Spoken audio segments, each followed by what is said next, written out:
Guys, disposable गिलास का business एक ऐसा यूनिवर्सल बिजनेस है कि तकरीबन आपको हर दुकान के ऊपर ये देखने को मिल जाएंगे, हर आपको होटल के ऊपर, हर रेस्टोरेंट के ऊपर, इवन के किसी चाय वाले के पास भी आप जाएंगे तो वहां पर भी आपको डिस्पोजेबल गिलासेस देखने को मिल जाएंगे। आप किसी जूस वाले के पास जाते हैं वहां पर भी आपको डिस्पोजेबल गिलासेस देखने को मिल जाएंगे। इसकी डिमांड की रेंज वो बहुत ही ज्यादा बड़ी है एज कम्पेयर टू काफी ज्यादा अदर प्रोडक्ट्स जो कि एक मखसूस फील्ड के अंदर अपनी डिमांड क्रिएट करके रखते हैं। और यहाँ पर डिस्पोजेबल गिलासेस हैं जिनकी हमें हर जगह के ऊपर डिमांड देखने को मिलती है। और आज हम इसी की मैन्युफैक्चरिंग की बात करेंगे कि इसका अगर हम पाकिस्तान में प्लांट लगाएं तो उसके में क्या फायदे होंगे, क्या नुकसान होंगे, और पाकिस्तान में अगर हम इसका प्लांट चाइना से मंगवाएं तो हमें कहां से सस्ता पड़ेगा, कौन सी शहर से हमें खरीदना चाहिए प्लांट। मैं यहाँ पर आपको जो डिस्पोजेबल गिलासेस के बारे में बताऊंगा वो प्लास्टिक के डिस्पोजेबल गिलासेस नहीं होंगे बल्कि वो पेपर के डिस्पोजेबल गिलासेस होंगे। उसकी रीजन ये है कि इको फ्रेंडली इन्वायरमेंट सिर्फ पाकिस्तान नहीं बल्कि पूरी दुनिया में बनता जा रहा है और उसकी वजह से प्लास्टिक के ऊपर काफी ज्यादा बड़े लेवल्स के ऊपर बैन लग रहा है। तो अगर कोई आज प्लास्टिक के डिस्पोजेबल गिलासेस का बिजनेस स्टार्ट करता है तो वो एक फ्यूचर का विजन लेकर नहीं चल सकता, क्योंकि आगे जाके हमें 100% श्योर है कि प्लास्टिक ने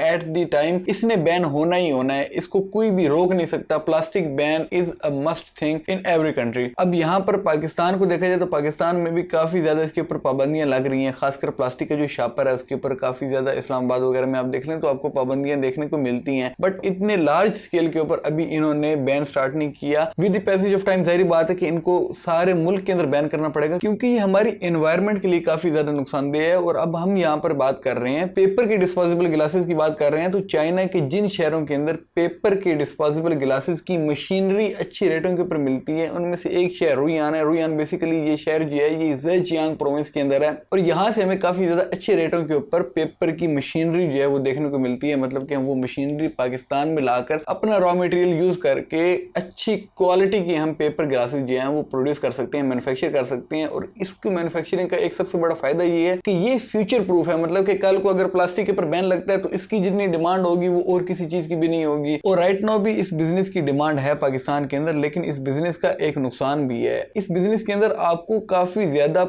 क्वांटिटी के अंदर ऑर्डर्स तो मिलेंगे, लेकिन उसके अंदर जो आपको प्रॉफिट मार्जिन है वो काफी ज्यादा कम होगा, काफी ही ज्यादा रेजर थिन प्रॉफिट मार्जिन के ऊपर आपको ऑर्डर्स मिलेंगे। बट इस नुकसान को इस तरीके से इजीली कवर किया जा सकता है कि जब हमें ऑर्डर मिलते हैं तो जाहिर बात है कि हम ज्यादा क्वांटिटी के अंदर प्रोड्यूस करते हैं तो जो रेजर थिन प्रॉफिट मार्जिन है वो भी काफी ज्यादा इंक्रीज हो जाता होता है। With the passage of time इसकी डिमांड और ज्यादा इंक्रीज होगी। मैं आपको यहाँ पर एक कंपनी भी इंट्रोड्यूस करवाता चलूँ जो चाइनीज कंपनी है, उनसे भी आप पता कर सकते हैं। वो बेसिकली पेपर की जो डिस्पोजेबल गिलासेस हैं इनकी मशीनरीज जो है वो सेल आउट करते हैं। ये भी रुयान सिटी के अंदर ही कंपनी जो है सिचुएटेड है। इसकी डिटेल्स आपको आपकी स्क्रीन पर शो भी हो रही होंगी, आप इनसे भी कांटेक्ट कर सकते हैं। इनके साथ साथ आपने उन सब कंपनी से कांटेक्ट करना है जिनको आप सोर्स कर सकते हैं। ज़ेजियांग प्रोविंस के अंदर आपको काफी ज्यादा मशीनरीज सेल करने वाली ट्रेडिंग कंपनीज मिल जाएंगी। उसके अलावा आपको काफी ज्यादा मैन्युफैक्चरर्स भी मिल जाएंगे जो कि बाकायदा तौर पर पूरी की पूरी मुकम्मल मशीन तैयार करके आगे सेल आउट करते हैं, ना कि किसी से खरीद के आगे रीसेलिंग करते हैं। और साथ ही साथ आप वहां पर उनसे रॉ मटेरियल की भी बात कर सकते हैं कि आप यहां से रॉ मटेरियल भेजना चाहते हैं, पहले वहां पर प्रोडक्शन देखेंगे, उसके बाद जो है वो आप वहां से परचेज करेंगे। याद रखिएगा कि बगैर प्रोडक्शन को टेस्टिफाई किए आपने अपनी परचेज कभी भी नहीं करनी मशीनरी की जब तक आपको कंफर्म ना हो जाए आपके सारे क्वालिटी क्राइटेरिया के ऊपर आपकी मशीनरी पूरी नहीं उतरती तो उसको नहीं परचेज करना, बल्कि आपने किसी और सप्लायर से रब्ता कर लेना है। चाहे वो $1000-1500 ज्यादा भी मांग रहा हो तो वो आपके लिए ज्यादा बेनिफिशियल होगा एज कम्पेयर टू वो आदमी जो कि आपको आपके क्वालिटी क्राइटेरिया के ऊपर पूरा ही ना उतर सकता हो। अब यहाँ पर मैं एक बात आपको क्लियर करता चलूं कि प्लास्टिक के डिस्पोजेबल गिलासेस की मार्केट डेड होने वाली है, इसमें नो डाउट है। और जो पेपर के डिस्पोजेबल गिलासेस हैं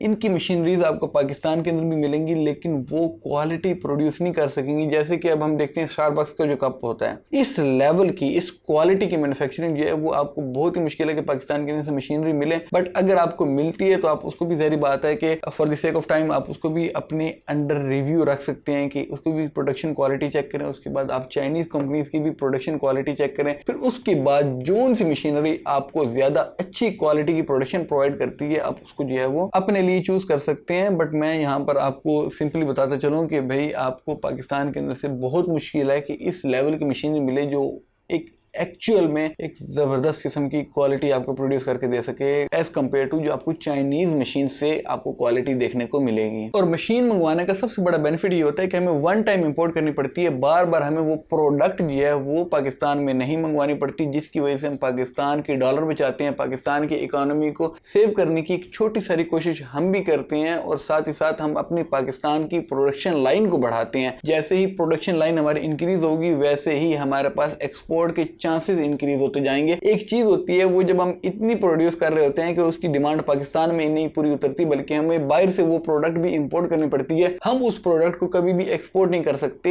एज कंपेयर टू अगर वही प्रोडक्ट की हम इतनी प्रोडक्शन कर रहे हो कि पाकिस्तान की लोकल डिमांड को हम कंप्लीट करके उसके बाद हम एक्सपोर्ट की तरफ जा सकते हैं, या फिर हम उस क्वालिटी की प्रोडक्शन करें जो कि कंप्लीटली एक्सपोर्ट बेस्ड हो और उसकी इंटरनेशनल मार्केट में बहुत ही ज्यादा डिमांड भी हो। Well that's all for it दो। अल्लाह हाफिज़, टेक केयर ऑफ योरसेल्फ।